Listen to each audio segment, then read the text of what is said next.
Handa na ba ang inyong mga puso para sa isang kwentong magpapatunay na ang tunay na halaga ng isang tao ay hindi nasusukat sa salapi, kundi sa dignidad na hindi kayang bilhin ninyo man?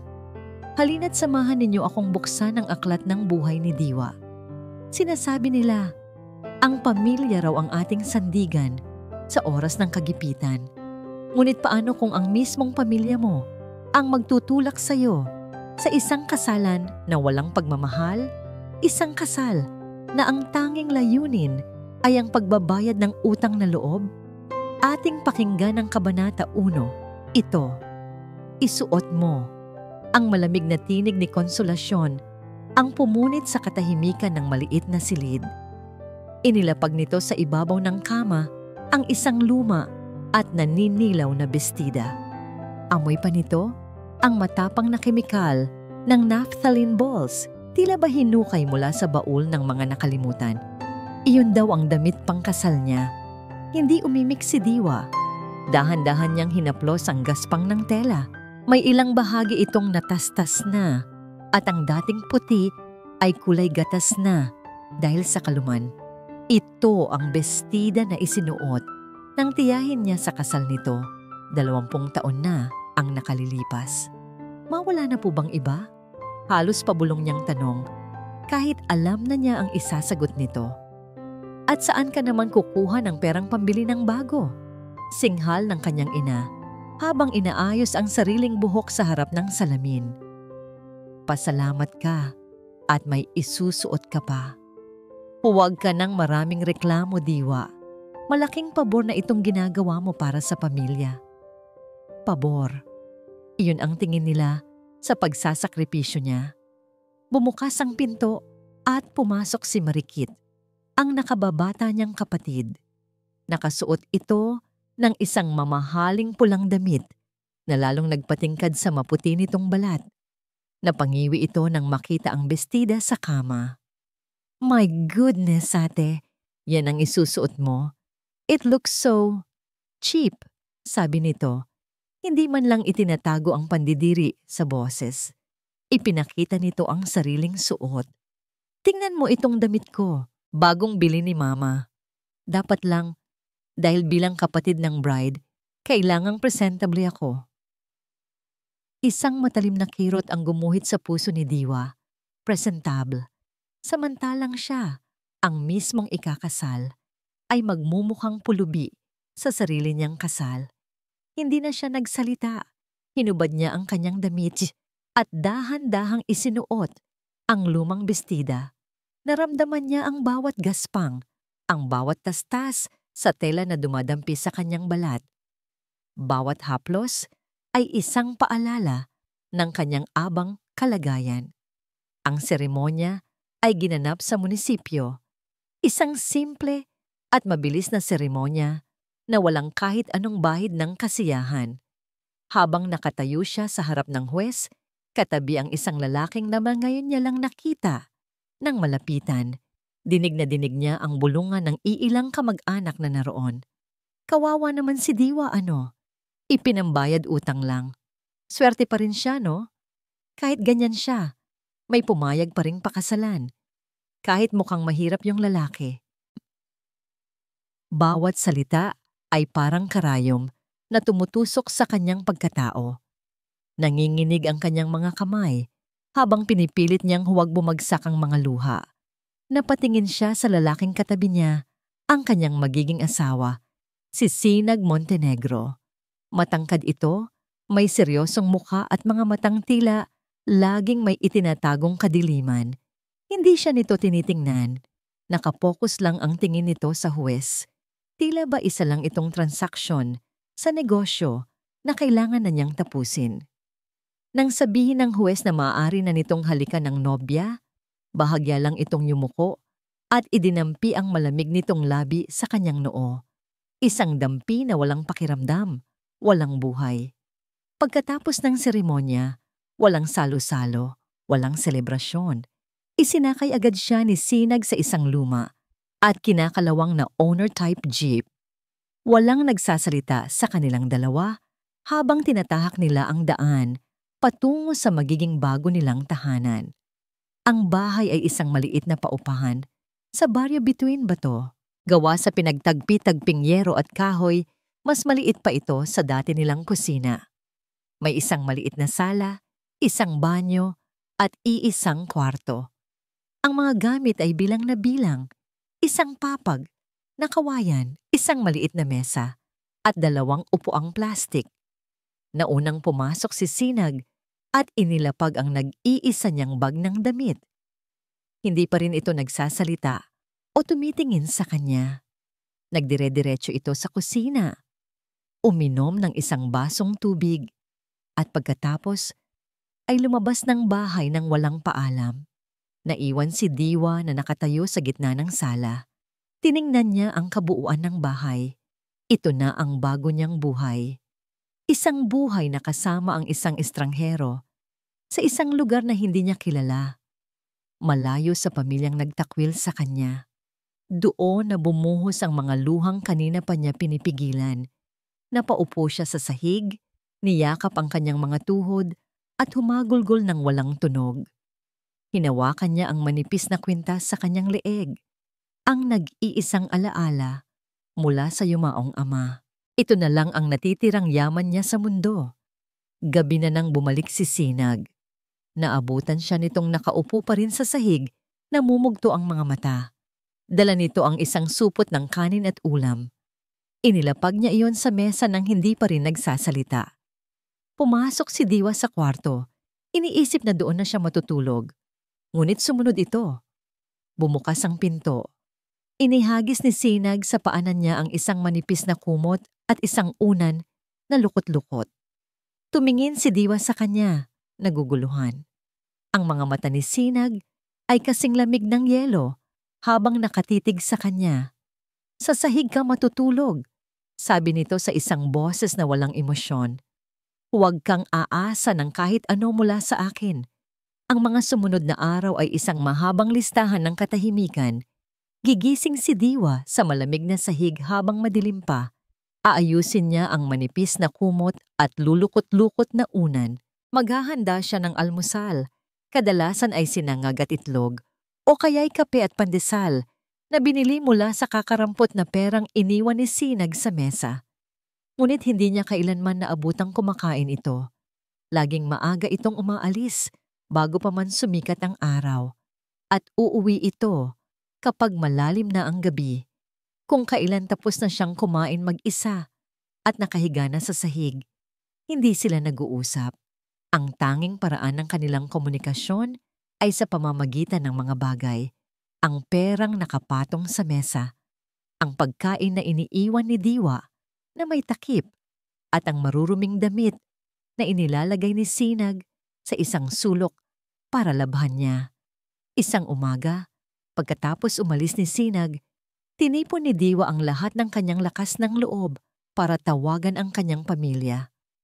Nanginginig ang kanyang kamay habang pinipindot ang numero ng kanyang ina sa luma niyang cellphone. Pagkatapos ng ilang ring, sinagot ito. "O bakit?" Bungad agad ni Konsolasyon, walang bakas ng pangungumusta. Kumusta po kayo?" Mahinang sabi ni Diwa. "Ayos lang kami. Bakit, may problema ba?" Iritabling tanong nito. "Nagbigay na ba ng pera yung asawa mo? Malaki na ang utang natin sa tindahan ni Aling Nena." Parang may bumara sa lalamunan ni Diwa.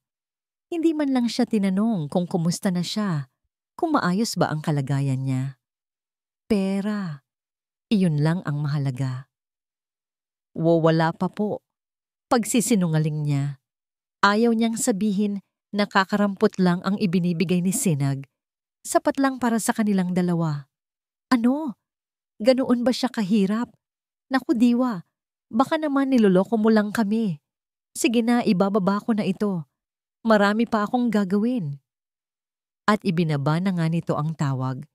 Nakatitig lang si Diwa sa cellphone, pinakikinggan ang tuloy-tuloy na tunog ng dial tone.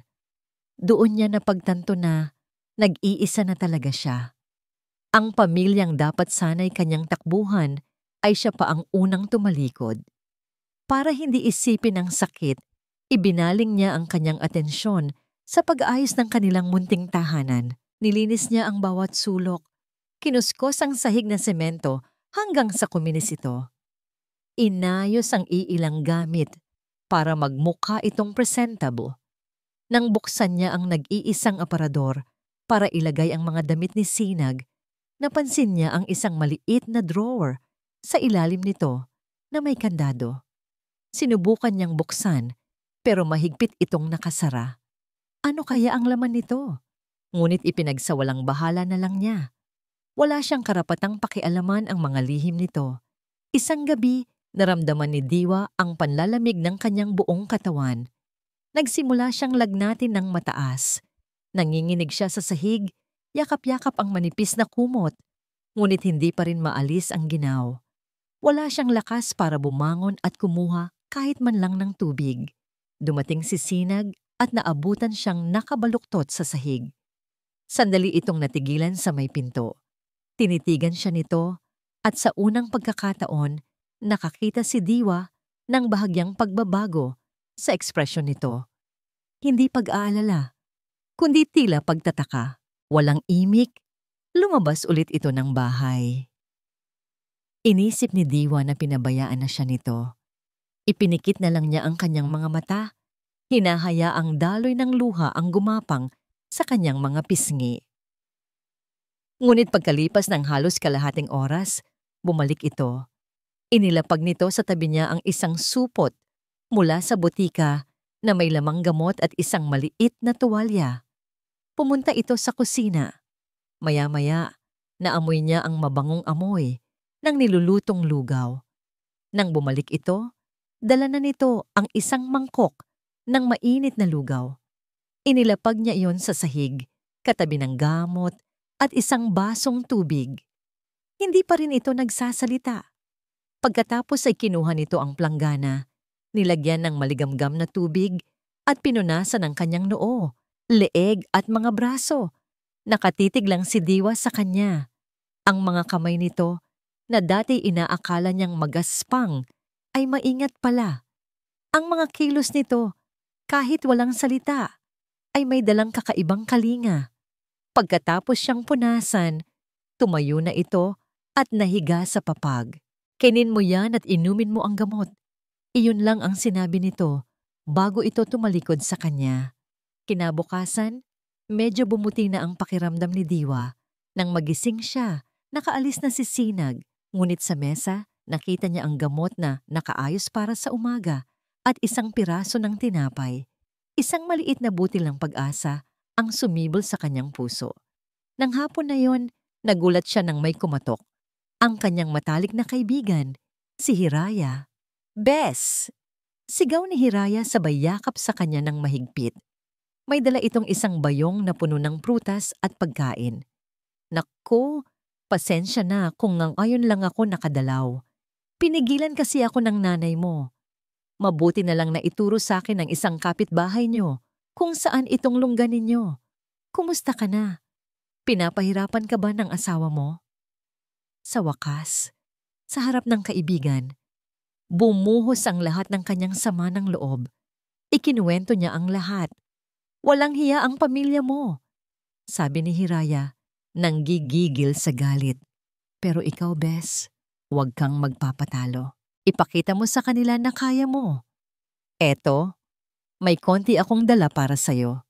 Inabutan siya nito ng kaunting pera. Nang makaalis na si Hiraya, gumaan ang pakiramdam ni Diwa. Nagpa siyang lumabas sandali para bumili ng mantika sa kalapit na tindahan. Habang naglalakad, narinig niya ang usapan ng dalawang babaeng nagtsitsismisan sa may kanto. "Narinig mo na ba ang balita, Mare?" sabi ng isa. "Yung bagong lipat daw dyan yung asawa ni Diwa. Natanggal daw sa trabaho sa construction." "Talaga? Naku, kawawa naman yung babae," sagot ng kausap. Ang sabi pa nga, baon daw sa utang niyang si Sinag, kaya siguro pumayag na lang magpakasal kahit walang handa. Natigilan si Diwa. Parang binuhusan ng malamig na tubig ang katawan niya, mas malamig pa kaysa sa lagnat niya kagabi. Ang lalaking nag-alaga sa kanya, wala palang trabaho at baon pa sa utang. Parang sirang plaka na paulit-ulit na tumutugtog sa isip ni Diwa ang mga salitang narinig niya. Natanggal daw sa trabaho, baon daw sa utang. Habang naglalakad siya pabalik sa kanilang munting bahay, ramdam niya ang bigat sa bawat hakbang. Ang lalaking nag-alaga sa kanya noong nilalagnat siya, ang lalaking kahit paano'y nagpakita ng kaunting malasakit sa kabila ng pagiging malamig nito, ay may pinagdadaanang matinding problema. Isang kakaibang damdamin ang umusbong sa kanyang puso. Hindi awa, kundi pag-unawa. Pareho lang pala sila, parehong sinusubok ng tadhana. Sa unang pagkakataon, mula nung ikasal sila, naramdaman niyang hindi na ito isang estranghero, kundi isang kasama sa hirap. Pagdating sa bahay, mayroon siyang naisip. Kinapa niya ang ilalim ng kanyang unan at kinuha ang isang maliit at luma ng sobre. Ito ang natitira niyang ipon, ang perang ibinigay sa kanya ng kanyang ama bago ito pumanaw. Hindi ito kalakihan, pero ito na lang ang nag-iisa niyang yaman. Binilang niya ang laman, ilang luma at lukot-lukot na papel de bangko at mga barya. Sapat lang para makapagluto ng isang espesyal na hahapunan. Nag-alinlangan siya sandali. Ito na ang huling pera niya. Paano na sila bukas? Ngunit iwinaksin niya ang pag-aalinlangang iyon. Kailangan ni Sinag ng karamay ngayon, kahit sa paraan lang ng isang masarap na pagkain. Pumunta siya sa palengke at pinagkasya ang pera. Bumili siya ng manok, mga rekado para sa adobo, at ilang gulay. Bawat sentimong ginagastos niya ay may kasamang dasal na sana'y magustuhan ni Sinag ang kanyang lulutuin. Buong hapon siyang naghanda. Nilinis niyang mabuti ang manok. Maingat niyang ginisa ang bawang at sibuyas hanggang sa lumabas ang bango nito. Isinunood niya ang manok at tinimplahan ng toyo at suka. Naglagay din siya ng kaunting gata para maging mas espesyal. Habang kumukulo ito, ang mabangong amoy ng adobong manok sa gata ay tila pumuno sa bawat sulok ng maliit na bahay, pansamantalang nagtataboy sa lungkot na namamayani roon. Inihain niya ang lahat sa maliit nilang mesa. Naglagay siya ng 2 plato, 2 baso at 2 pares ng kubyertos. Sa unang pagkakataon, ang kanilang hapag ay nagmukhang handa para sa 2 taong magsasalo. Hindi lang para sa isang taong malungkot na kumakain mag-isa. Umupo siya at naghintay. Lumipas ang 1 oras, 2, 3. Nagsimula nang lumamig ang pagkain. Nagsimula na ring manlamig ang pag-asa sa kanyang puso. Kasabay nito, kumakalam na rin ang kanyang tiyan. Hindi pa siya kumakain mula tanghali. At ngayon, ang natitira na lang sa kanyang pitaka ay mga barya na pambili na lang siguro ng 2 itlog para bukas. Nang malalim na ang gabi, bumukas ang pinto. Pumasok si Sinag, mukhang mas pagod kaysa dati. Napansin nito agad ang nakahain sa mesa. Natigilan ito sandali at tiningnan ang mga pagkain. Pagkatapos ay ibinaling nito ang tingin kay Diwa. Tahimik lang si Diwa. Hindi niya alam ang sasabihin. Lumapit si Sinag sa mesa at hinawakan ang takip ng ulam. Bahagya pa itong mainit-init. Wala ka ng pera? Iyon ang unang tanong nito sa kanya. Hindi kumain ka na ba? O para saan ito? Isang diretsong tanong na tumama sa pinakakinatatakutan niya. Dahan-dahan, tumango si Diwa. Hindi makatingin ng diretso sa mga mata nito. Hindi na ito nagsalita. Kinuha nito ang cellphone mula sa bulsa. May ilang beses itong pinindot sa screen. Simple lang ang mga kilos nito. Walang anumang bahid ng emosyon. Pagkatapos ng ilang segundo, may tumunog. Ting! Ang tunog ay hindi galing sa cellphone ni Sinag. Galing ito sa luma at basag na cellphone ni Diwa na nakapatong sa ibabaw ng aparador. Nagulat siya. Hindi niya alam na may kakayahan pa palang tumunog ang cellphone niya para sa isang text message. Kinakabahan, kinuha niya ang cellphone. May isang bagong mensahe mula sa bangko. Nanginginig ang kanyang mga kamay habang binubuksan ang mensahe. Nanlaki ang kanyang mga mata sa nabasa. Binasa niya ulit at ulit. Hindi makapaniwala. You have received PHP 500,000 from Sinag Montenegro. Your new balance is PHP 500,000 2750. 500,000,000. Parang huminto ang pag-ikot ng mundo. Nabitawan ni Diwa ang kanyang cellphone. Bumagsak ito sa sahig na may malakas na kalabog, pero hindi niya iyon narinig. Ang tanging naririnig niya ay ang mabilis na kabog ng kanyang dibdib. Dahan-dahan niyang itinaas ang kanyang tingin kay Sinag na ngayon ay kalmado pa ring nakatayo sa harap niya. Ang kanyang mga mata ay puno ng pagkalito, pagkatakot, at hindi maipaliwanag na pagkamangha. Ito. Ano to? Hirap na hirap niyang tanong. Ang boses niya ay nanginginig at halos hindi na marinig. Sumulyap si Sinag sa nahulog na cellphone. Pagkatapos ay tumingin ng diretso sa kanyang mga mata. Ang mukha nito ay seryoso pa rin. Ngunit ang mga mata nito ay may kakaibang lalim na ngayon niya lang nakita. Pang-grocery. Simpleng sagot nito. Huminto ito sandali bago idinugtong. Baka kulangin pa yan. Pinagmasdan ni Sinag ang bawat pagbabago sa ekspresyon ng mukha ni Diwa. Mula sa pagkabigla, pagkalito, hanggang sa unti-unting pagkamulat na tila ba ang buong mundong alam nito ay gumuho at muling itinatayo sa kanyang harapan. Nakita niya ang panginginig ng mga kamay nito, ang paglaki ng mga mata nito na puno ng mga tanong na hindi nito masabi. Ito ang pinakakritikal na bahagi ng kanyang plano. Ang reaksyon ng babaeng ito ang magsasabi kung siya ba ay isang kaalyado o isa lang ding kaaway na nag-aabang ng pagkakataon. Sa loob ng maraming buwan, nasanay na siyang makakita ng kasakiman sa mata ng mga taong nakapaligid sa kanya. Lahat ay may presyo.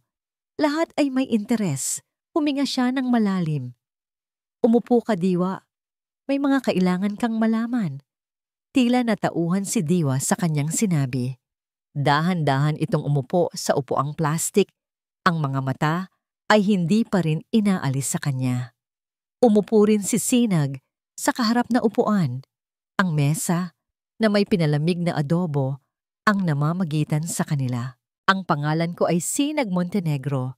Panimula niya, ang boses ay kalmado at kontrolado. Ako ang nag-iisang tagapagmana ng Montenegro Holdings. Nakita niya ang bahagyang pagkunot ng noo ni Diwa. Halatang pamilyar dito ang pangalan ng kumpanya, isa sa pinakamalaki sa bansa. Hindi kami mahirap, pagpapatuloy niya.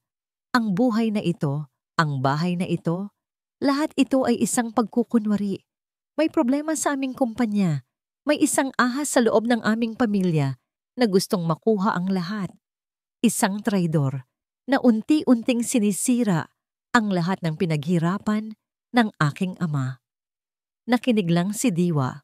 Ang mga kamay ay magkadaop sa ibabaw ng kanyang mga hita. Walang kasakiman sa mga mata nito. Walang kislap ng pananabik.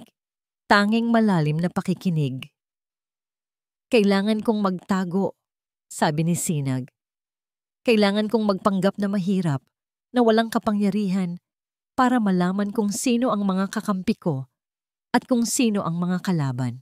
Kailangan kong hintayin siyang magkamali at ipakita ang tunay niyang kulay, ang kasal natin. Naging bahagi ito ng plano. Sa huling pangungusap na yon, nakita niya ang bahagyang pagbabago sa mukha ni Diwa. Isang kislap ng sakit. Inaasahan na niya ito. Ngunit ang sumunod na tanong nito, ang ganap na gumulat sa kanya. Delikado ba yan? Iyon ang unang lumabas sa bibig nito. Hindi gaano kayo kayaman o anong makukuha ko rito. Ang tanong nito ay tungkol sa kanyang kaligtasan. Natigilan si Sinag. Sa buong buhay niya, ngayon lang may isang taong hindi pera ang unang inalala. Ang babaeng nasa harap niya na dumanas ng pang-aapi mula sa sariling pamilya at ipinagtabuyan sa isang kasal na walang kasiguraduhan, ay mas nag-aalala pa para sa kanya. Isang bagay ang kumalampag sa loob ng kanyang pusong matagal nang nababalutan ng yelo. Gagawin ko ang lahat para maging ligtas, mahinang sagot niya. At sa unang pagkakataon, ang mga salitang yon ay hindi lang para sa kanyang sarili, kundi para na rin sa kanila. Halika, may ipapakita ako sa'yo. Tumayo siya at inilahad ang kanyang kamay. Nag-atubili si Diwa, ngunit sa huli ay inabupot din ang kamay niya. Dinala niya ito palabas, sa likod ng kanilang munting bahay, kung saan may isang garahe na laging nakasara. Binuksan niya ito. Sa loob ay isang makintab at itim na luxury sedan na tila kailanman ay hindi pa nasilayan ng alikabok ng baryo Bituin Bato. Napasinghap si Diwa. Hindi ito ang reaksyon na inaasahan ni Sinag. Hindi pagkamangha sa halaga ng sasakyan, kundi purong pagkalito sa katotohanang nakalatag sa harap niya. Tiningnan nito ang sasakyan, pagkatapos ay siya, na para bang sinusubukang pagtugmain ang dalawang magkaibang piraso ng isang palaisipan. Sakay na! Utos niya, binuksan ang pinto ng passenger seat para dito. Parang isang robot na sumunod si Diwa. Ang bawat kilos niya ay mabagal at maingat. Nang makaupo siya sa malambot na leather na upuan, naramdaman niya ang kaibahan nito sa matigas at maalog na upuan ng owner-type jeep na sinakyan nila noong araw ng kanilang kasal. Tahimik na pinaandar ni Sinag ang sasakyan. Ang makina ay halos walang ingay. Habang paalis sila sa eskinita, nakita ni Sinag sa side mirror ang mga nagtatakang mukha ng kanilang mga kapitbahay. Nagsimula na ang pagbabago. Walang nagsasalita sa kanila habang binabagtas nila ang daan.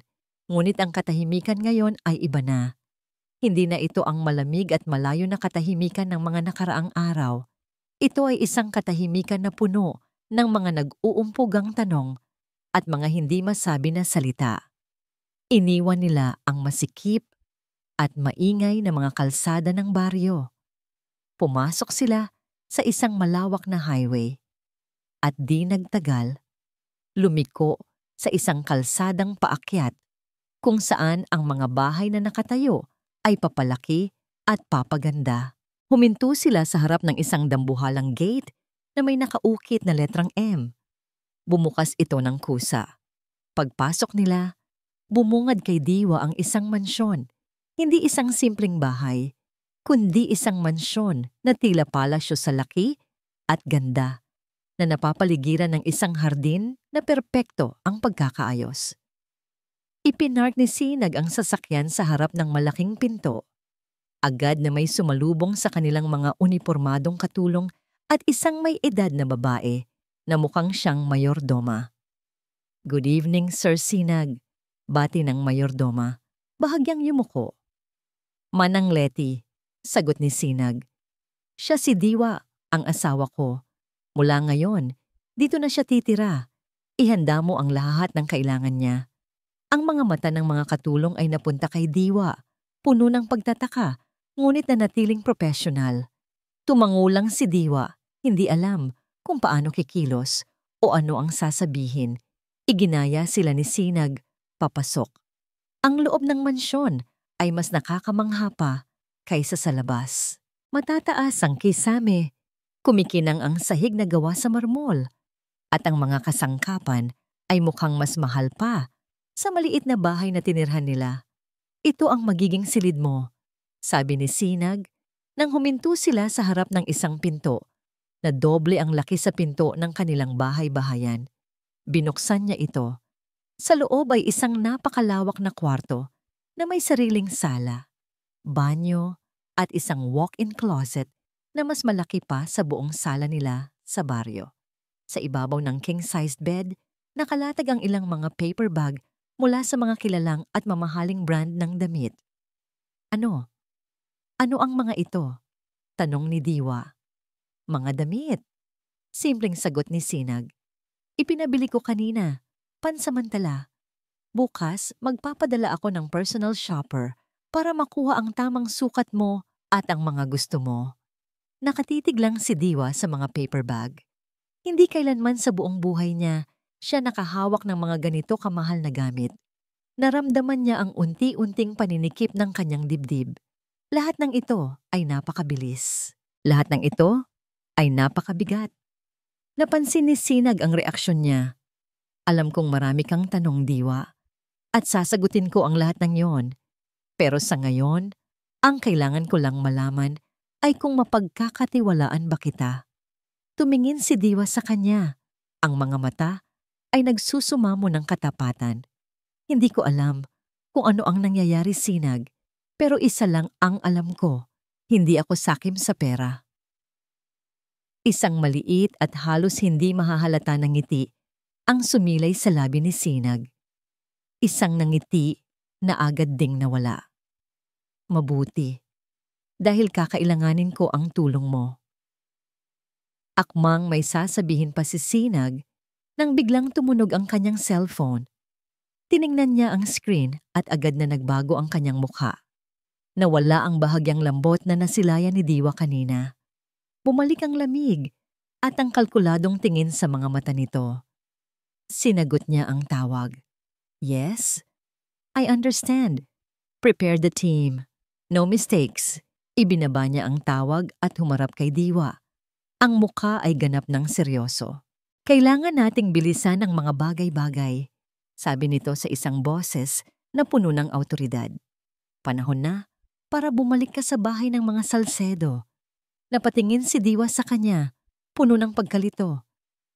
Bumalik? Bakit? Naglakad si Sinag palapit sa bintana. Tanaw mula roon ang libu-libong ilaw ng syudad. Dahil ngayon, hindi ka nababalik doon bilang si Diwa na kinakawawa, sabi nito. Lumingon sa kanya na may matalim na titig. Babalik ka doon bilang si Mrs. Montenegro. At sa pagkakataong ito, lahat ay magbabago. Sa loob ng tahimik at malamig na sasakyan, ramdam ni Diwa ang malakas na kabog ng kanyang dibdib. Bawat metro na papalapit sa dati niyang tirahan ay isang hakbang palayo sa katauhang kinasanayan niya. Ang Diwa na laging nakayuko, ang Diwa na tumatanggap na lang ng lahat ng masasakit na salita, ay kailangang maiwan sa loob ng sasakyang ito. Handa ka na ba? Tanong ni Sinag. Hindi inaalis ang tingin sa daan. Tumangulang si Diwa. Kahit ang totoo ay nanginginig ang kanyang mga tuhod. Nakasuot siya ngayon ng isang simpleng pero eleganteng bestida na kulay krema. Isa sa mga damit na ipinabili ni Sinag. Ang tela ay malambot sa kanyang balat. Isang pakiramdam na hindi niya kailanman narana. Ang kanyang buhok ay maayos na nakalugay at mayroon siyang kaunting kolorete sa mukha. Sa salamin ng sasakyan kanina, halos hindi niya nakilala ang sarili. Huwag kang magpapakita ng takot, bilin ni Sinag habang lumiliko sila sa pamilyar na eskinita. Tandaan mo, ikaw ang asawa ko. Ikaw si Ginang Montenegro. Ang mga salitang yon ay parang isang baluti na ipinasuot sa kanya. Huminga siya ng malalim. Ako si Ginang Montenegro. Huminto ang makintab na itim na sedan sa tapat ng kanilang maliit at kupas na bahay. Agad na naglabasan ang mga usyosong kapitbahay, nagbubulungan habang tinitingnan ang sasakyang tila isang alien na lumapag sa kanilang lugar. Sa labas ng bahay, nagwawalis si Marikit habang si Konsolasyon naman ay nakaupo sa isang silyang plastik, nag-aayos ng kanyang kuko. Ano yan? May naligaw yata. Narinig ni Diwa na sabi ni Konsolasyon. Baka grab lang yan na naghatid ng kung sino. Sagot ni Marikit. Itinigil ang pagwawalis para makipagchismisan. Ang lakas ng loob pumarada sa tapat natin. Bumaba ang driver ni Sinag na nakasuot ng uniforme at magalang na binuksan ang pinto para kay Diwa. At sa sandaling iyon, lahat ng bulungan ay natigil. Ang buong eskinita ay natahimik. Dahan-dahang inilabas ni Diwa ang kanyang paa na nakasuot ng sapatos na may kaunting takong. Tumayo siya ng tuwid. Itinago ang panginginig ng kanyang mga kamay sa kanyang likuran at tiningnan ng diretso ang kanyang ina at kapatid. Ang itsura ni Marikit ay hindi maipinta. Nabitawan nito ang walis na hawak. Ang bibig nito ay bahagyang nakabuka. Ang mga mata ay nanlalaki sa pagkabigla. Si Konsolasyon naman ay napatayo. Ang pagkairita sa mukha ay napalitan ng ganap na pagkatulala. Diwa, hirap na bigkas ni Konsolasyon. Hindi sumagot si Diwa. Naglakad siya palapit. Bawat hakbang ay may bigat at layunin. Biglang nagbago ang anyo ni Konsolasyon. Ang pagkatulala ay naging isang matamis at huwad na ngiti. Sinalubong siya nito ng yakap na hindi man lang naramdaman ni Diwa ang init. Anak! Diyos ko, anong itsura yan? Ang ganda-ganda mo! Sunod-sunod na sabi nito, habang ang mga mata ay palipat-lipat mula sa damit ni Diwa papunta sa mamahaling sasakyan. Itong kotse, kay Sinag ba ito? Nasaan siya? Anak, bakit hindi mo sinabi sa amin? Mayaman pala ang napangasawa mo. Pumasok muna tayo, ma. Malamig na sabi ni Diwa. Banayad na inalis ang pagkakayakap ng ina. Sa loob ng bahay mas lalong naging kitang-kita ang kaibahayahan. Ang ganda ng damit ni Diwa ay isang insulto sa kupas na pintura at mga lumang kasangkapan ng sala. Umupo siya sa sofa na dati niyang iniiwasan dahil may mga surot. Ngayon, parang hindi siya nababagay doon. Ano anak? Magkwento ka na naman. At tungal ni Konsolasyon na upo sa tabi niya, puno ng pananabik. Si Marikit naman ay nakatayo lang sa isang sulok, matalimang titig sa kanya, puno ng inggit at pagdududa. Kinuha ni Diwa ang isang paper bag na may tatak ng isang kilalang designer brand.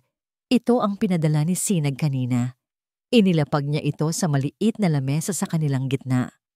Ano yan ate? Tanong ni Marikit. Ang boses ay may bahid ng pananabik sa kabila ng inggit. Tiningnan sila ni Diwa nang walang emosyon. Regalo daw ng manugang ninyo. Sabi niya, idiniin ang salitang ninyo para iparamdam na hindi na siya kabilang. Halos sabay na dinamba ni Konsolasyon at Marikit ang paper bag. Sa loob ay isang mamahaling leather handbag. Wow! Ang ganda! Tili ni Marikit. Akmang hahawakan. Akin to. Ako ang ina. Agaw ni Konsolasyon. Regalo ito sa akin ng manugang ko. Mama naman, mas bagay sa akin yan. Mas bata ako. Giit ni Marikit, pilit inaagaw ang bag. Nagsimula silang magtalo at mag-agawan sa harap mismo ni Diwa. At habang pinapanood niya ang dalawang pinakamahalagang babae sa buhay niya na nag-aaway dahil sa isang material na bagay, walang sakit na naramdaman si Diwa. Wala na. Ang nararamdaman niya ay isang malamig na katotohanan. Hindi siya kailanman minahal para sa kung sino siya, kundi para lang sa kung ano ang maibibigay niya. At sa unang pagkakataon, ang kaalamang yon ay hindi na nakakasakit. Ito ay nagpapalaya. Napatigil sa pag-aaway ang mag-ina nang tumayo si Diwa. Aalis na ako, sabi niya. Teka anak, nasaan si Sinag? Pakilala mo naman kami. Imbitahin mo siya dito. Habol ni Konsolasyon. Hindi siya pinansin ni Diwa at naglakad na palabas. Ngunit bago siya makalayo, sumigaw si Marikit mula sa likuran niya. Ang boses ay puno ng lason at inggit. Huwag kang masyadong masaya ate. Sigaw nito. Huwag kang mag-ilusyon na para sa'yo talaga yan. Bakit ikaw ang pinili ng isang ganyang kayaman na lalaki at hindi ako? Sagutin mo ako. Siguradong may kapalit yan. Siguradong may tinatago siyang dahilan. Huminto si Diwa sa may pintuan, ngunit hindi siya lumingon. Hinayaan niyang manatili sa hangin ang mga salita ng kapatid niya. Mga salitang hindi niya alam na mas malapit pala sa katotohanan kaysa sa inaakala nito. Nakaupo si Sinag sa loob ng isang silid na walang bintana. Ang tanging liwanag ay nagmumula sa isang malaking monitor na sumasakop sa buong pader. Ito ang kanyang war room, ang puso ng kanyang operasyon na nakatago sa ilalim ng mansyon. Kasama niya si Marco, ang pinagkakatiwalaan niyang pinuno ng seguridad. Sa screen, Nakapaskil ang isang komplikadong diagram ng mga kumpanya, mga pangalan at mga linya na nag-uugnay sa kanila. Sa pinakagitna, naka-highlight sa pula ang isang pangalan, Miguel Montenegro, ang kanyang tiyuhin. "Kumilos siya, sir," sabi ni Marco. Itinuturo ang ilang transaksyon sa screen. 2 oras matapos umalis si Ma'am Diwa sa bahay ng mga Salcedo, nagsimulang maglikida ng assets ang isa sa mga shell corporation na minamanmanan natin.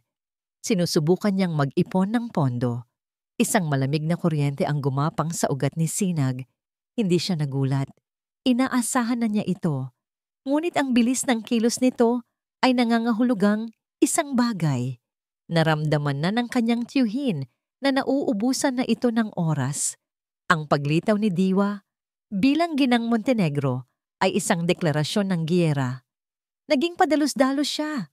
Sabi ni Sinag, ang mga daliri ay nakakuyom sa ibabaw ng mesa. Ang pagbisita ni Diwa ang pain at kinagat niya ito. "Ano ang susunod na hakbang natin, sir?" "Bantayan ninyo siya," mariing utos ni Sinag.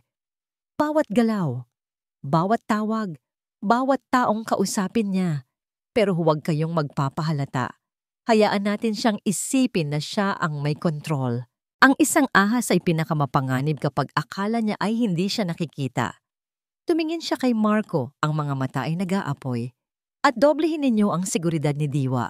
Hindi siya pwedeng mapahamak. Sa kabilang dako ng syudad, sa pinakatuktok ng isang gusaling gawa sa salamin, nakatayo si Miguel Montenegro sa kanyang marangyang opisina. Hawak niya ang isang baso ng mamahaling alak habang pinagmamasdan ang mga ilaw ng syudad sa ibaba.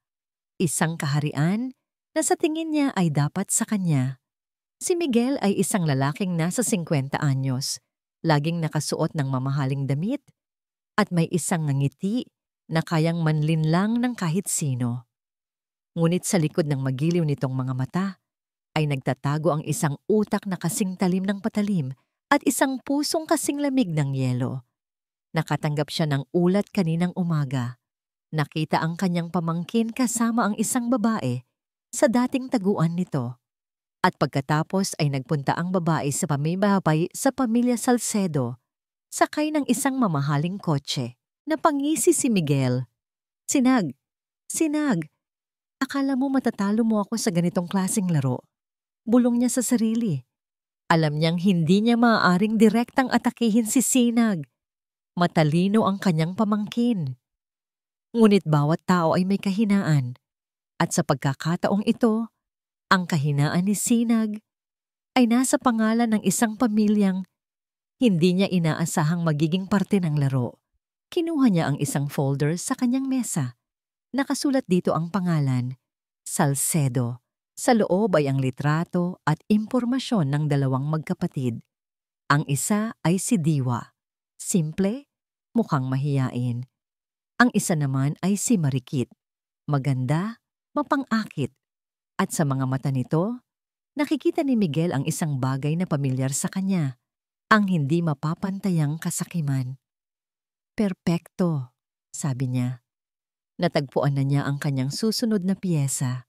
Kinabukasan, sa isang sosyal na coffee shop na paboritong puntahan ng mga mayayaman, nag-iisa at naiinip na nakaupo si Marikit.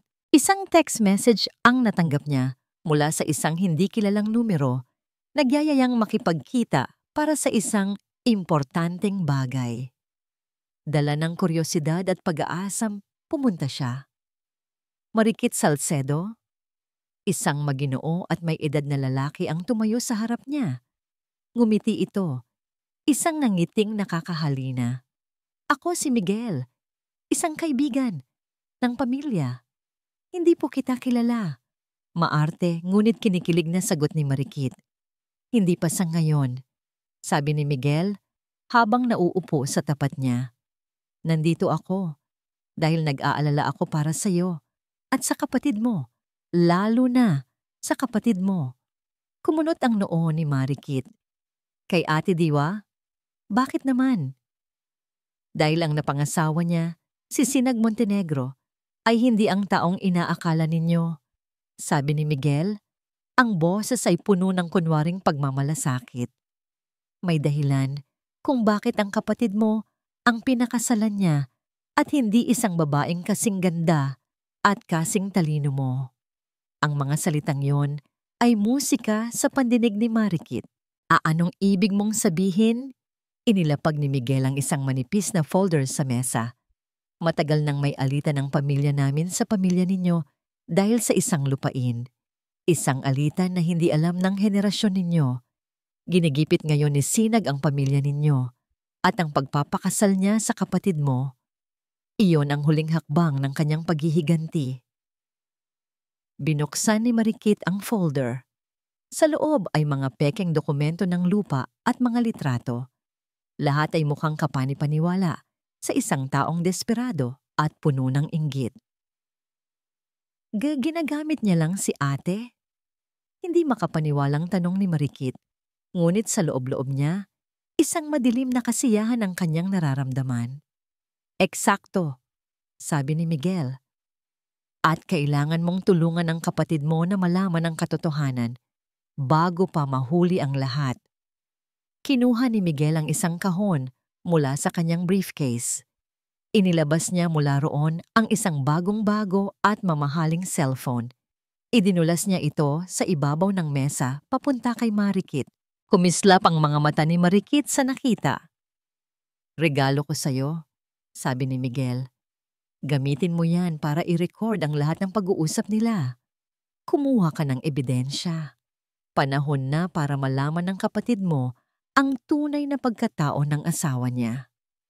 Ilang araw na ang lumipas mula nang lumipat si Diwa sa mansyon.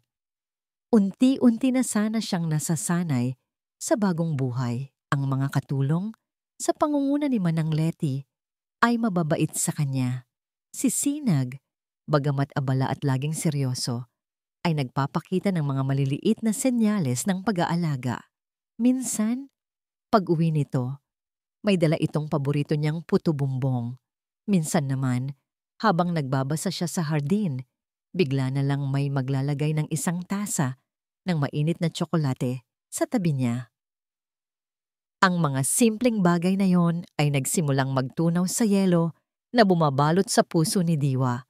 Nagsimula siyang umasa. Nagsimula siyang maniwala na marahil sa kabila ng lahat ng kakatwang pangyayari ay may puwang para sa isang tunay na pagsasama. Ngunit ang pag-asang iyon ay kasing rupok ng isang salamin. Isang salamin na malapit nang basagin. Isang hapon, habang tinutulungan niya si Manang Leti sa pag-aayos ng mga bulaklak, sinabi ng isang katulong na may bisita siya. Ang kapatid niyang si Marikit. Nagulat si Diwa.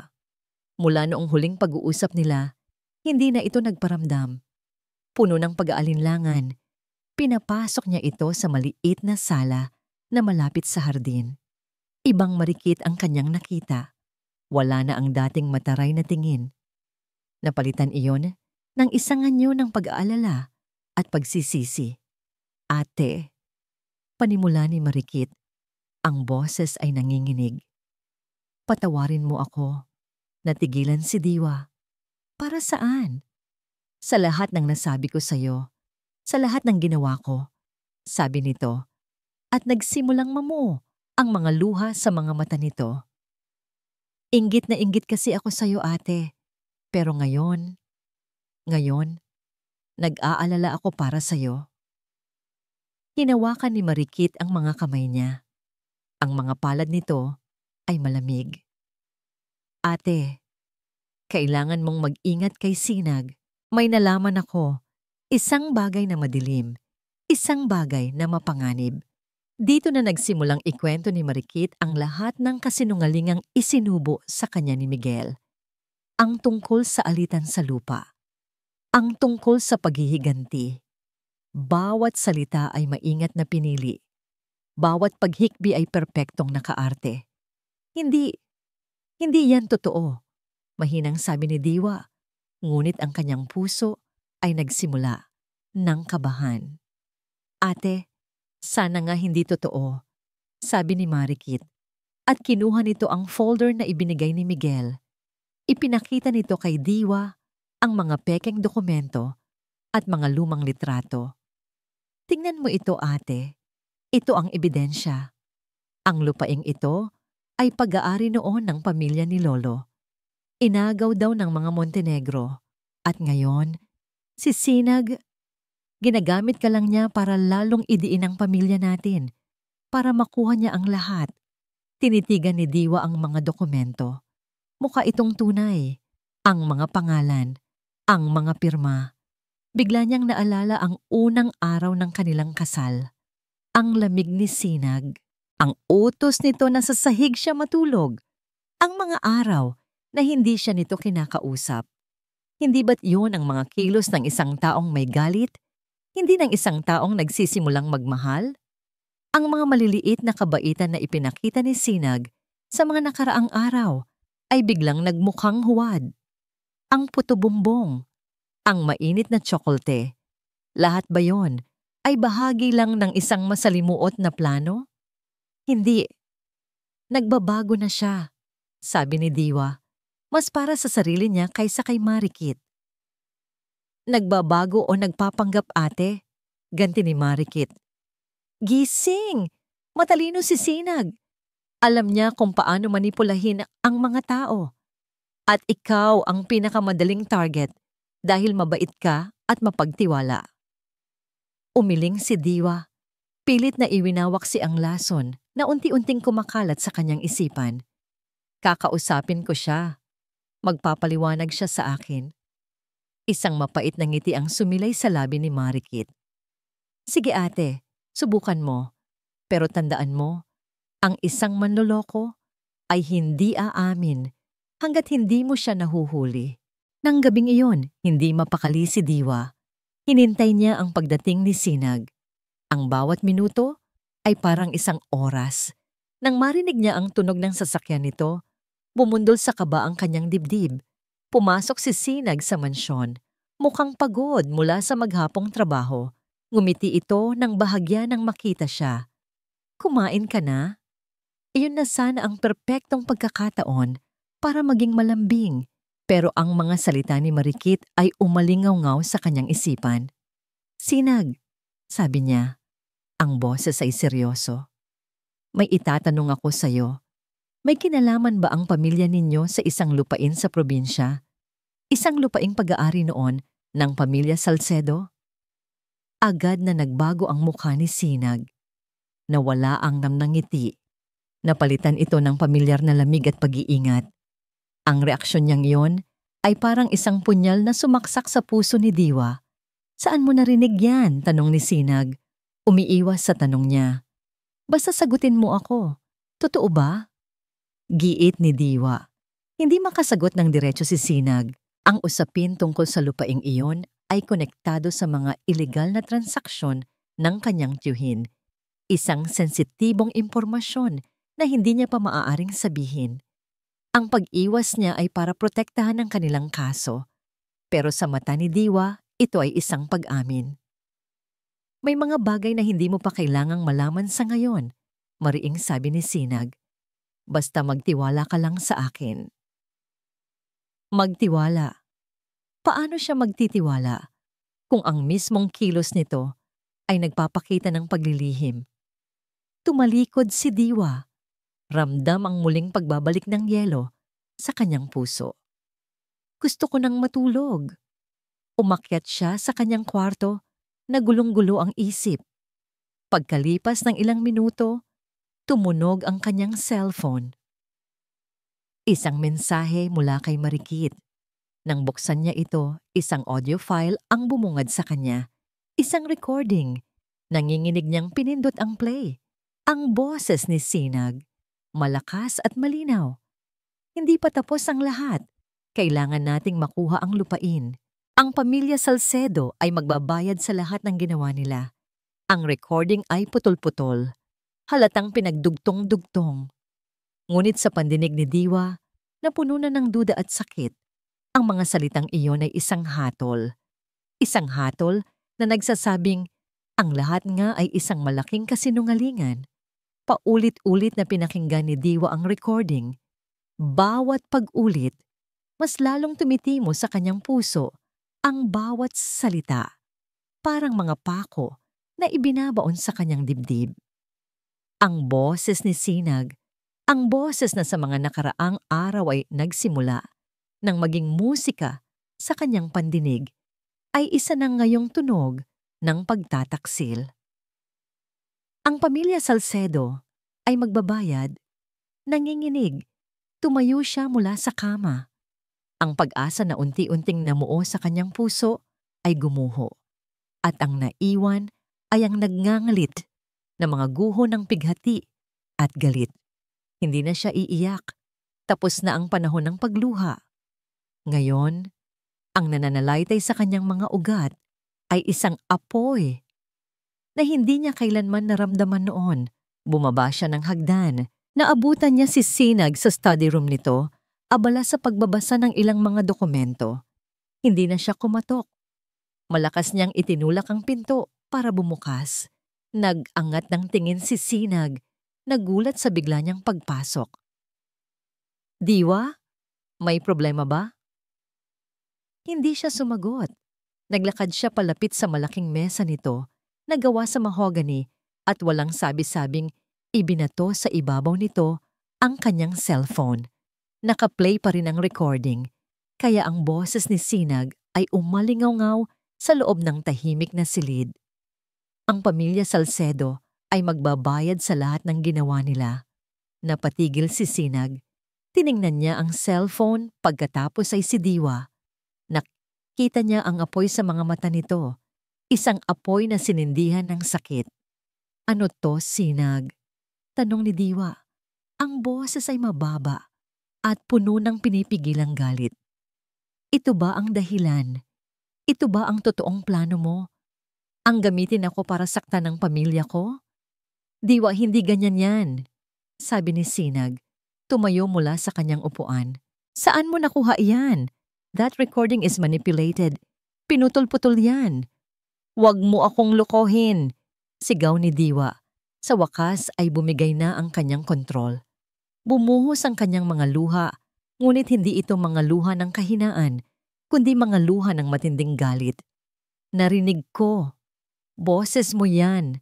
At ang pag-iwas mo kanina, ang mga lihim mo, lahat ay nagtutugma." Lumapit si Sinag. Sinubukang hawakan ang kanyang braso. "Makinig ka sa akin. Huwag." Malakas niyang iwinaksi ang kamay nito. "Huwag na huwag mo akong hahawakan.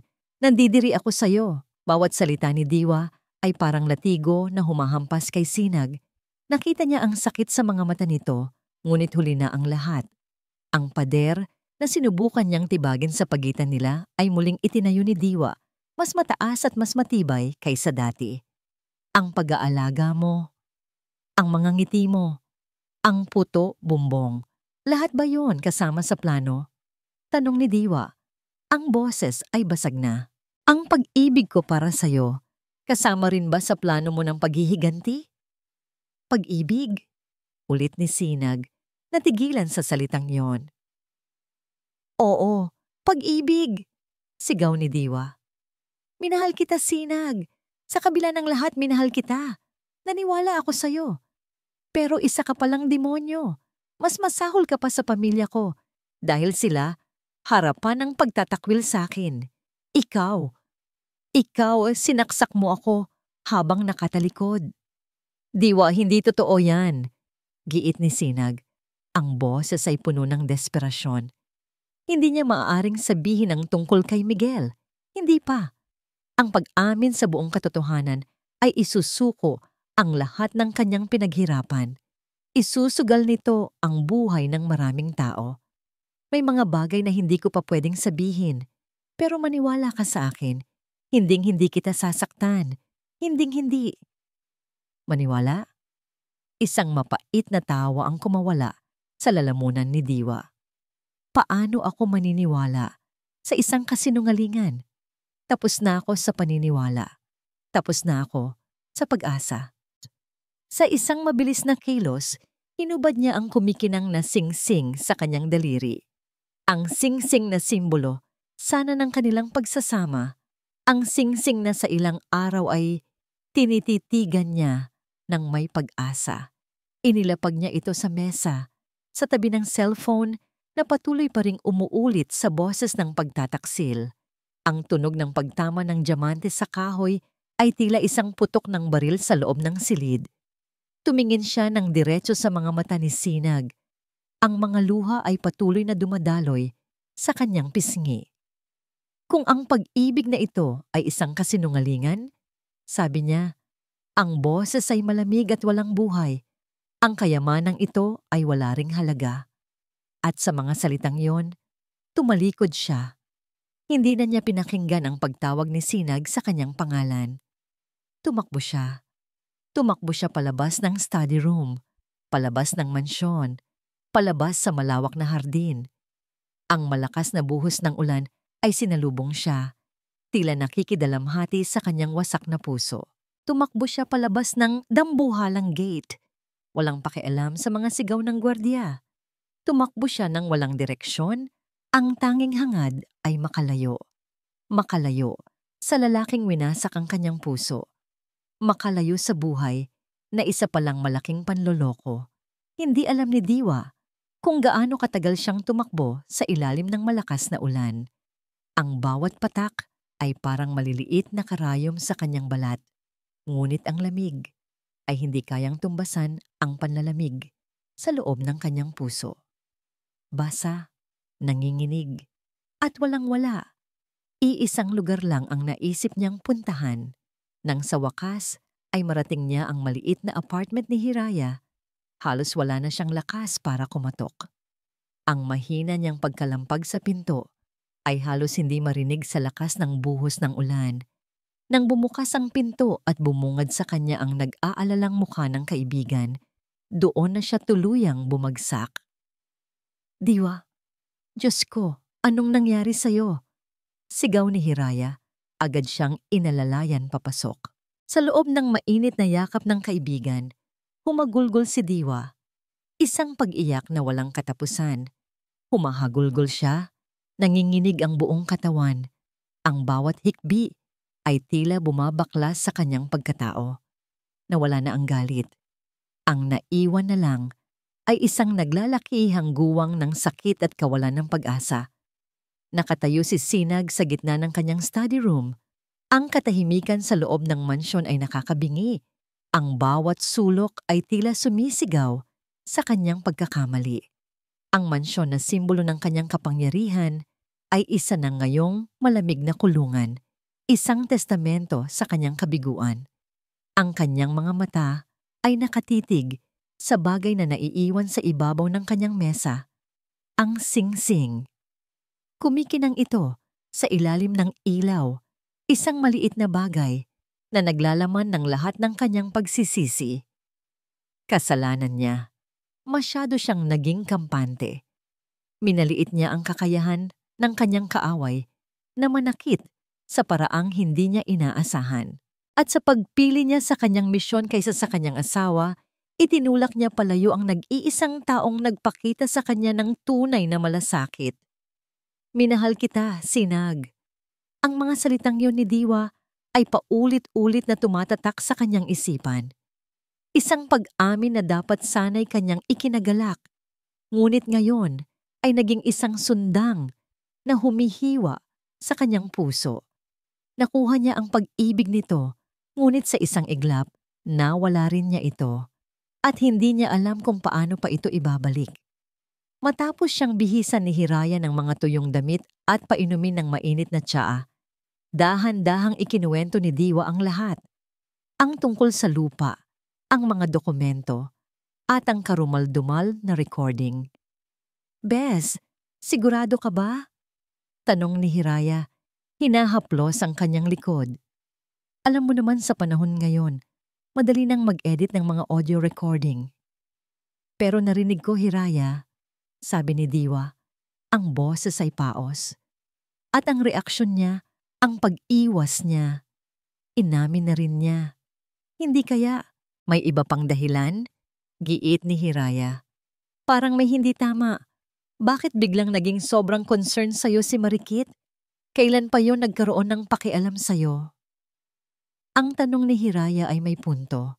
Ngunit ang isip ni Diwa ay sarado na. Masyado nang malalim ang sugat. Hindi na mahalaga kung ano ang dahilan niya. Ang mahalaga, ginamit ako. Ginamit na naman ako. Pagod na ako, Bes. Pagod na akong maging piyesa sa laro ng ibang tao. Niyakap siyang muli ni Hiraya. Sige na, magpahinga ka muna. Dito ka lang. Ligtas ka dito. Ligtas. Isang salitang matagal nang hinahanap ni Diwa. Ngunit habang nakahiga siya sa sofa ni Hiraya, nararamdaman niyang kahit saan siya magpunta, hindi na siya magiging tunay na ligtas mula sa sakit na iniwan ni Sinag. Biglang nagring ang intercom sa kanyang study. Ang boses ni Marco. Sir, may urgent report po ako. Go ahead. Mabilis na sagot ni Sinag. Na-trace po namin ang source ng edited na audio file na pinadala kay Ma'am Diwa. Galing po ito sa isang burner phone na ang huling lokasyon ay malapit sa opisina ni Sir Miguel, ulat ni Marco. At may mas importante po akong sasabihin. May mga tauhan po si Sir Miguel na sumusunod kay Ma'am Diwa. Alam po nila kung nasaan siya ngayon. Isang nakakakilabot na lamig ang bumalot sa buong pagkatao ni Sinag. Ito na nga ang kinatatakutan niya. Ang pag-alis ni Diwa sa mansyon ay hindi lang pag-alis mula sa kanya, kundi pag-alis mula sa proteksyon na kaya niyang ibigay. Nasa labas siya ngayon, mag-isa at walang kalaban-laban. At ang ahas ay nag-aabang na. Marco, ihanda mo ang lahat ng tauhan. Papunta na ako dyan. Huwag na huwag ninyong hahayaang may makalapit sa kanya. Sigaw niya sa intercom. Dali-dali niyang kinuha ang kanyang cellphone. Dinial niya ang numero ni Diwa. Nanginginig ang kanyang mga kamay. Sagutin mo, Diwa. Please, sagutin mo. Nakahiga si Diwa nang marinig niya ang pagring ng kanyang cellphone sa ibabaw ng maliit na mesa. Nakita niya ang pangalan ni Sinag sa screen. Isang panibagong kirot ang kanyang naramdaman. Huwag mong sagutin, sabi ni Hiraya. Hindi mo siya kailangang kausapin ngayon. Tumango si Diwa at ipinikit ang kanyang mga mata. Hinahayaan ang tawag na mamatay, katahimikan. Pagkatapos ng ilang sandali, may narinig silang dalawa. Isang tunog na pumunit sa katahimikan ng gabi at sa ingay ng ulan sa labas. Blag, blag, blag. Isang malakas, marahas at mapilit na katok sa pinto. Nagkatinginan si Diwa at Hiraya. Ang kanilang mga mata ay parehong nanlalaki sa takot. Blag, blag, blag. Ang malakas na kalampag sa pinto ay parang martilyong pumupukpok sa dibdib ni Diwa at Hiraya. Nagkatinginan sila. Ang takot ay malinaw na nakaguhit sa kanilang mga mukha. Sino yan? Nanginginig na tanong ni Hiraya. Ate Diwa, buksan niyo to.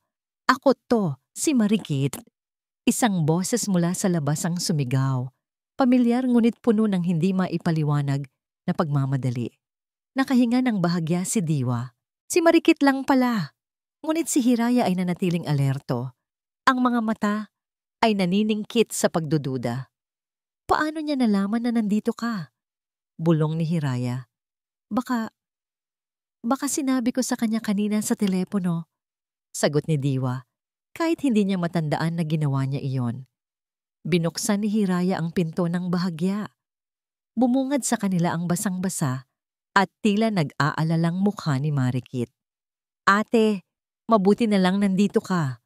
Nag-alala ako ng husto sa'yo, sabi nito. Pilit na pumasok sa loob at niyakap si Diwa. Ngunit ang yakap ay malamig at may panginginig, hindi dahil sa ulan, kundi dahil sa nerbiyos.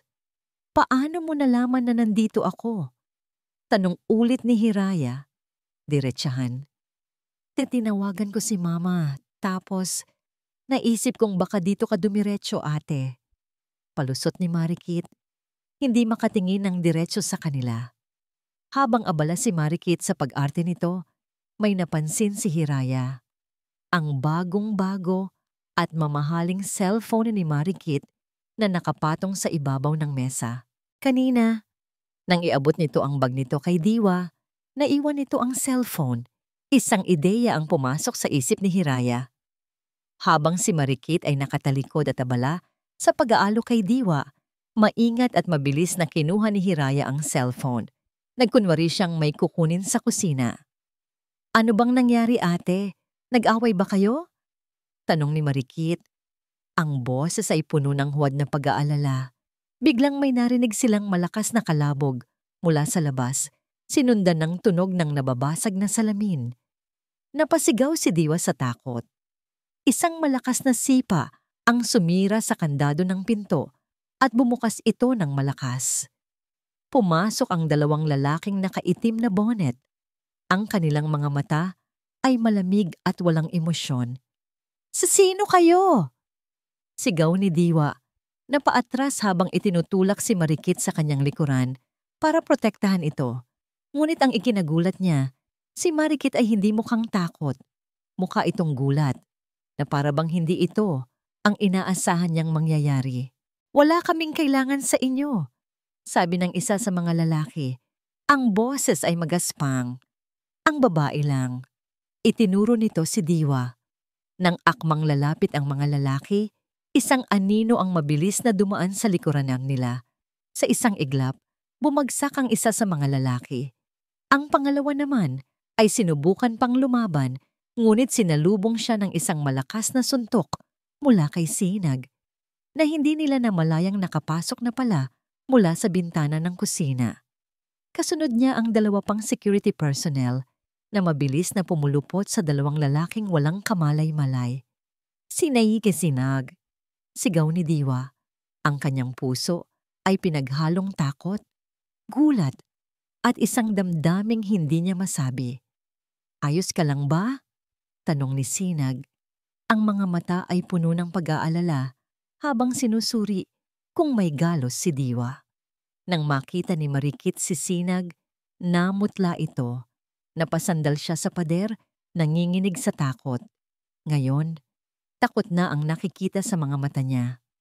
Anong ginagawa mo dito?" Nauutal na tanong ni Marikit.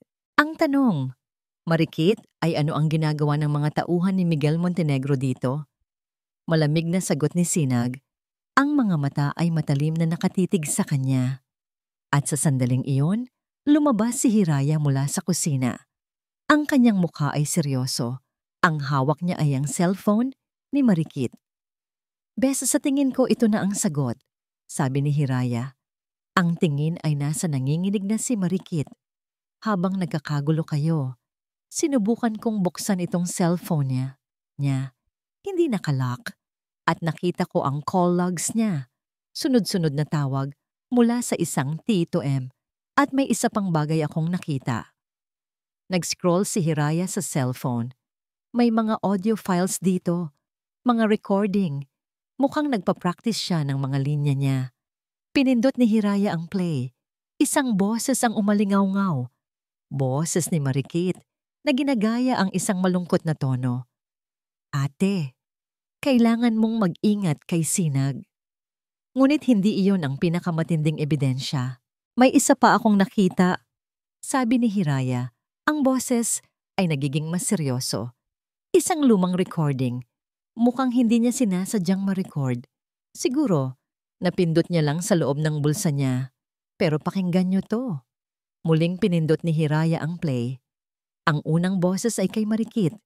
Tila kinunan ilang linggo na ang nakalipas. "Ma, sigurado ka ba dito? Paano kung mahirap talaga yang si Sinag? Kawawa naman si ate." At sumagot ang isang boses na halos ikabagsak ni Diwa.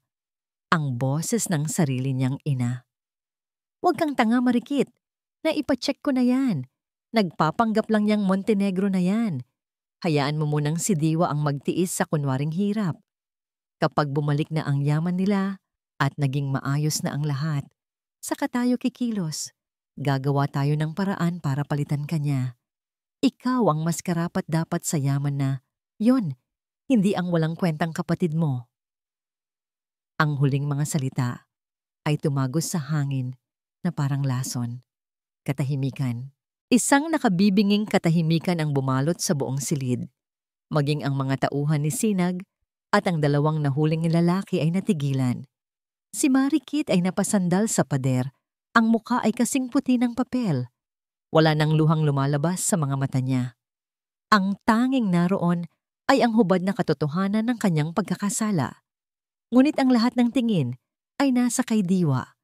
Nakatayo siya sa gitna ng sala, hindi gumagalaw. Ang kanyang mga mata ay nakatitig sa kawalan. Ang sakit na naramdaman niya kanina dahil sa pagtataksil ni Sinag ay walang-wala kumpara sa nararamdaman niya ngayon. Iyon ay parang isang hiwalang. Ito ay parang pagdurog sa bawat piraso ng kanyang pagkatao hanggang sa maging abo. Ang ina na nagluwal sa kanya.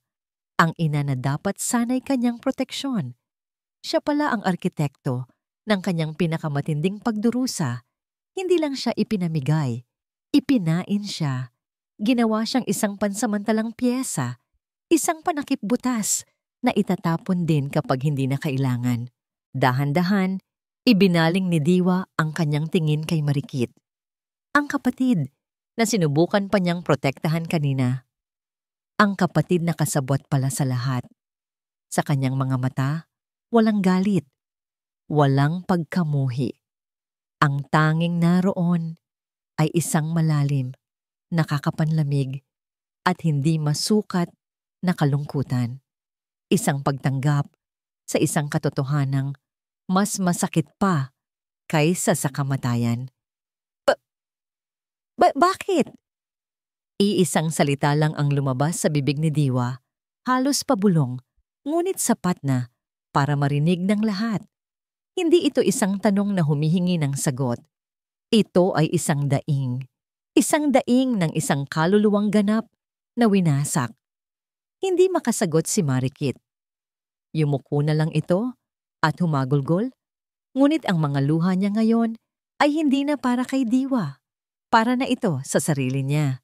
Lumapit si Sinag kay Diwa, maingat, na para bang ito ay isang babasaging bagay na anumang oras ay maaaring mabasag. Dahan-dahan niyang hinawakan ang braso nito. Sa pagkakataong ito, hindi na ito pumalag. Tumingala si Diwa kay Sinag. Ang mga mata ay walang buhay. Totoo ba ang lahat? Tanong niya. Lahat-lahat. Isang malaking laro lang. Tinitigan ni Sinag ang mga mata nito. Nakita niya ang bawat piraso ng nasirang tiwala. Alam niyang ang mga susunod niyang sasabihin ang magtatakda ng kanilang kinabukasan. Ang panganib ay totoo.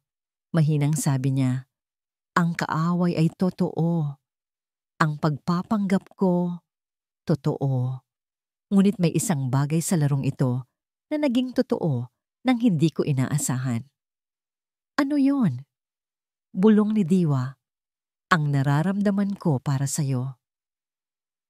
Makalipas ang 2 araw, bumalik si Diwa sa lumang bahay ng mga Salcedo. Sa pagkakataong ito, hindi na siya nakasuot ng mamahaling damit o sakay ng magarang sasakyan. Nakasuot lang siya ng simpleng maong at t-shirt at nag-commute lang siya papunta roon. Kasama niya si Sinag na nagpumilit sumama, hindi bilang tagapagligtas, kundi bilang tahimik na suporta. Tahimik ang bahay nang dumating sila, si Marikit, na nakalabas na matapos ang insidente sa apartment ni Hiraya, ay nakaupo sa isang sulok, mugto ang mga mata. Si Konsolasyon naman ay nasa kusina, nagpapanggap na abala, ngunit halata ang tensyon sa kanyang bawat kilos. Nang makita nila si Diwa, natigilan silang dalawa. Akala nila, magagalit ito, magwawala, o susumbatan sila. Ngunit ang Diwa na nasa harap nila ay iba. Kalmado ito, payapa. May kakaibang liwanag sa mga mata nito na hindi nila kailanman nakita noon. Anak, panimula ni Konsolasyon, nag-aalangan. Mabuti naman at nadalaw ka. Hindi ako nadalaw, ma, sagot ni Diwa. Ang boses ay mahinahon, ngunit matatag. Nagpaalam ako. Nagpaalam? Saan ka pupunta? Tanong ni Marikit. Ang boses ay paos. Hindi ako aalis papunta sa ibang lugar, sabi ni Diwa. Aalis ako mula sa buhay na ito, mula sa inyo. Inilabas ni Diwa mula sa kanyang bag ang isang maliit na kahon. Iyon ang kahon kung saan nakalagay ang mga susi ng bahay na ito. Isang bahay na kailanman ay hindi naging tahanan para sa kanya. Ipinatong niya ito sa lumang mesa sa sala. "Alam ko na ang lahat, Ma," sabi niya. Tinitingnan ng diretso sa mata ang kanyang ina. "Narinig ko ang recording. Alam kong alam ninyo na mayaman si Sinag. At alam kong plano ninyong palitan ako ni Marikit kapag naging maayos na ang lahat." Namutla si Konsolasyon. "Anak, magpapaliwanag ako." "Wala na kayong kailangang ipaliwanag," putol ni Diwa. Sa loob ng maraming taon, tinanong ko ang sarili ko kung bakit. Bakit hindi ako sapat? Bakit laging si Marikit ang magaling, ang maganda, ang karapat-dapat? Akala ko may mali sa akin. Pero ngayon, alam ko na walang mali sa akin. Kayo ang may kakulangan. Kulang kayo sa pagmamahal na kaya ninyong ibigay ng walang kapalit. Lumapit siya kay Marikit na ngayon ay tahimik na umiiyak. "At ikaw naman," sabi niya sa kapatid, "kinainggitan kita noon. Akala ko nasa sayo na ang lahat. Pero ngayon, naaawa ako sayo. Dahil sa paghahangad mo ng mga bagay na hindi sayo, nawala mo ang nag-iisang kapatid na handang ibigay ang lahat para sayo." Napahagulgol si Marikit. "Ate, sorry. Sorry." Huminga ng malalim si Diwa. Sa wakas, naramdaman niya ang pagbigat ng isang dambuhalang bato na natanggal mula sa kanyang dibdib. "Pinapatawad ko na kayo," sabi niya. Nagulat sina Konsolasyon at Marikit. "Di talaga, anak?" tanong ni Konsolasyon, umaasa. "Oo, pinapatawad ko kayo," ulit ni Diwa. "Pero hindi ibig sabihin noon ay babalik tayo sa dati. Pinapatawad ko kayo, hindi dahil deserve ninyo, kundi dahil deserve kong maging mapayapa. Ayoko nang dalhin ang bigat ng galit sa puso ko." Tumingin siya sa paligid ng bahay sa huling pagkakataon. Dito siya lumaki. Dito siya nasaktan. At dito rin siya natutong bumangon. "Huwag na ninyo akong hahanapin," huling sabi niya. "Mula ngayon, ang Diwa na kilala ninyo ay wala na. Ang natitira na lang ay ang Diwa na ako mismo ang bubuo." Tumalikod siya at naglakad palabas ng pinto. Hindi na siya lumingon. Sa labas, naghihintay si Sinag sa tabi ng isang simpleng kotse, hindi ang marangyang sedan.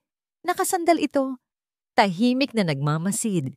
Nang makita siya nito, tuwid itong tumayo. Lumapit si Diwa sa kanya. "Tapos na?" tanong ni Sinag. "Tapos na," sagot ni Diwa, at isang tunay na ngiti ang sumilay sa kanyang mga labi. Binuksan ni Sinag ang pinto para sa kanya. Bago siya sumakay, hinawakan ni Sinag ang kanyang kamay. "Tungkol sa sinabi ko noong nakaraan," panimula ni Sinag, medyo nahihiya. "Yung totoo, ang nararamdaman ko para sa'yo. Seryoso ako doon." Napangiti si Diwa. "Alam ko. Pero Sinag, marami pa tayong kailangang ayusin. Marami pa tayong kailangang pag-usapan. Hindi madaling burahin ang lahat ng nangyari." "Handa akong maghintay," mabilis na sagot ni Sinag. "Kahit gaano katagal, handa akong patunayan sa'yo, araw-araw, na ikaw ang pinakamahalagang tao sa buhay ko. Hindi dahil sa kailangan kita sa plano ko, kundi dahil kailangan kita para sa sarili ko." Tinitigan siya ni Diwa. Sa mga mata ni Sinag, wala na ang yelo.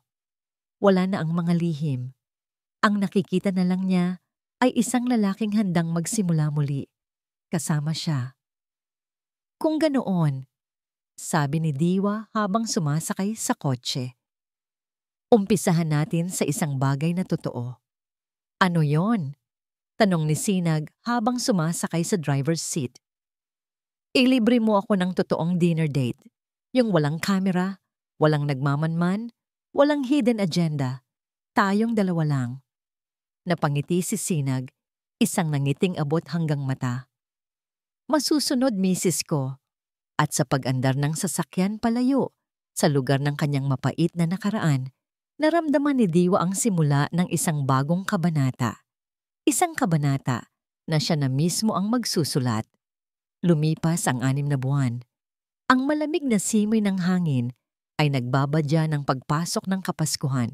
Nakatayo si Diwa sa loob ng isang maliit ngunit magandang espasyo. Ang amoy ng bagong pintura at sariwang kahoy ay nangingibabaw sa hangin. Sa salamin na pader sa kanyang harapan, nakasulat sa magandang calligraphy ang mga salitang Hiraya Cafe. Ito ang pangarap niya. Isang maliit na coffee shop na hindi lang nagbebenta ng kape, kundi nagbebenta rin ng pag-asa. Ang pangalan, na hango sa kanyang matalik na kaibigan, ay sumisimbolo sa lahat ng kanyang pinagdaanan. Ang katuparan ng mga pangarap matapos ang mahabang paghihintay. Mukhang may isang taong sobrang seryoso sa pagiging businesswoman. Isang pamilyar na boses ang bumasag sa kanyang pag-iisip. Lumingon si Diwa at ngumiti. Nakasandal sa hamba ng pinto si Sinag. May dalang 2 tasa ng kape. Ibang-iba na ito sa lalaking nakilala niya noon. Wala na ang laging seryosong mukha. Napalitan na yon ng isang nangiting laging nakalaan para sa kanya. Ang mga mata nito, na dati puno ng kadiliman, ay kumikinang na ngayon sa pagmamahal. Sinisigurado ko lang na perpekto ang lahat para sa soft opening bukas, sabi ni Diwa, tinatanggap ang mainit na tasa. Lahat ng gawa mo? Laging perpekto, sagot ni Sinag at hinalikan siya sa noo. Sa loob ng 6 na buwan, dahan-dahan nilang binuo muli ang kanilang relasyon. Walang minadali. Nagsimula sila sa mga dinner date, mga simpleng lakad sa parke, mahahabang pag-uusap hanggang madaling araw kung saan lahat ng lihim ay binuksan at lahat ng sugat ay hinilom. Ikinuwento ni Sinag ang lahat tungkol kay Miguel, na ngayon ay nahaharap na sa maraming kaso. Ikinuwento naman ni Diwa ang lahat ng sakit na tiniis niya. Sa bawat pag-amin, sa bawat pagluha, mas lalo silang napapalapit sa isa't isa. Ang pundasyon ng kanilang pagsasama ay hindi na isang kasunduan o isang plano, kundi isang matibay na pagtitiwala at isang pag-ibig na sinubok ng panahon. Isang araw, habang naglilinis si Diwa ng mga gamit sa bago nilang bahay, isang bahay na mas maliit kaysa sa mansyon, ngunit mas malaki kaysa sa barong-barong. Isang bahay na sila mismo ang pumili, isang sulat ang dumating para sa kanya. Galing ito kay Marikit. Binuksan niya ito. Sa loob ay isang mahabang liham ng paghingi ng tawad. Ikinuwento ni Marikit na sila ni Konsolasyon ay lumipat na sa probinsya at namumuhay ng simple. Natutunan na raw nitong magtrabaho at unti-unti nang nauunawaan ng halaga ng mga bagay na hindi nabibili ng pera. Sa huli, sinabi nitong hindi ito humihingi ng kapatawaran para maging magkaibigan sila ulit, kundi para lang malaman ni Diwa na nagsisisi na ito. Matapos basahin ang sulat, hindi umiyak si Diwa. Ngumiti lang siya ng bahagya, tiniklop ang sulat, at itinago sa isang kahon. Isang kabanata ng buhay niya na tuluyan nang nagsara. Malalim yata ang iniisip mo, sabi ni Sinag. Ibinabalik siya sa kasalukuyan. Iniisip ko lang kung gaano kalayo na ang narating natin, sagot ni Diwa. Sumandal sa balikat nito. Mula sa sahig ng isang barong-barong hanggang dito. At marami pa tayong pupuntahan, sabi ni Sinag. Hinawakan niya ang kamay ni Diwa. Mula sa kanyang bulsa, kinuha niya ang isang bagay na kumikinang. Ang singsing. Ang singsing na ibinalik sa kanya ni Diwa noong gabing puno ng pighati. Diwa Salcedo Montenegro, sabi ni Sinag. Lumuhod sa harap niya sa gitna ng hindi pa tapos na coffee shop. Ang kanyang mga mata ay seryoso, ngunit puno ng pagmamahal. Noong una, ibinigay ko sa iyo ang singsing na ito bilang bahagi ng isang obligasyon.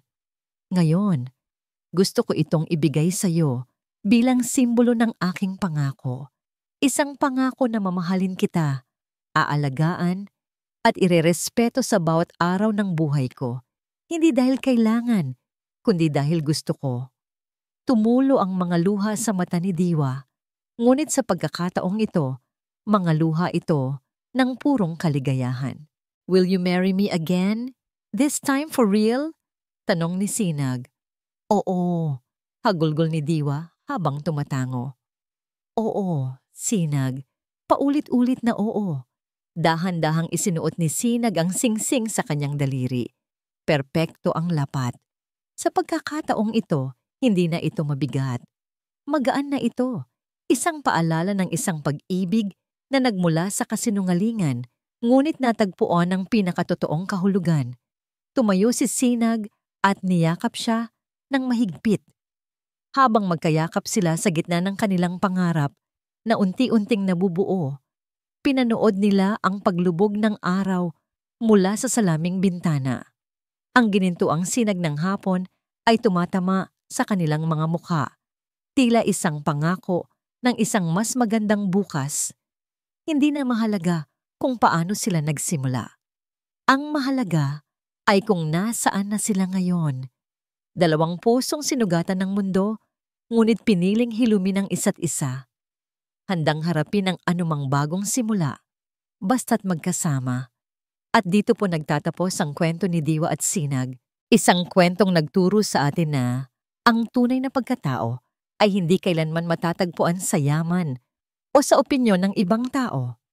Ito ay matatagpuan sa loob ng ating puso, sa ating kakayahang manatiling may dignidad sa kabila ng pagsubok, at sa ating kakayahang magmahal ng totoo kahit pa nasaktan na tayo noon.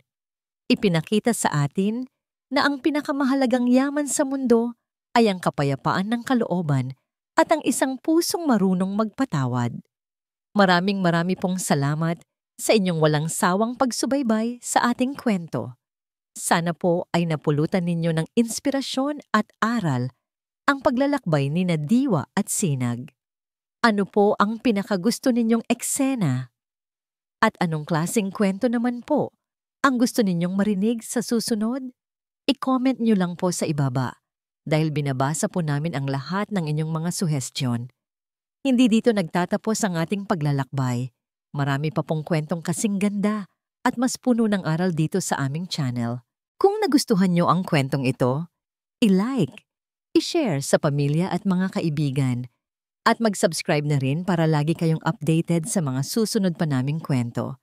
I-click nyo ang notification bell para kayo ang unang makarinig kapag may bago kaming upload. Pagpalain po kayo ng Panginoon, kayo at ang inyong buong pamilya. Hanggang sa muli.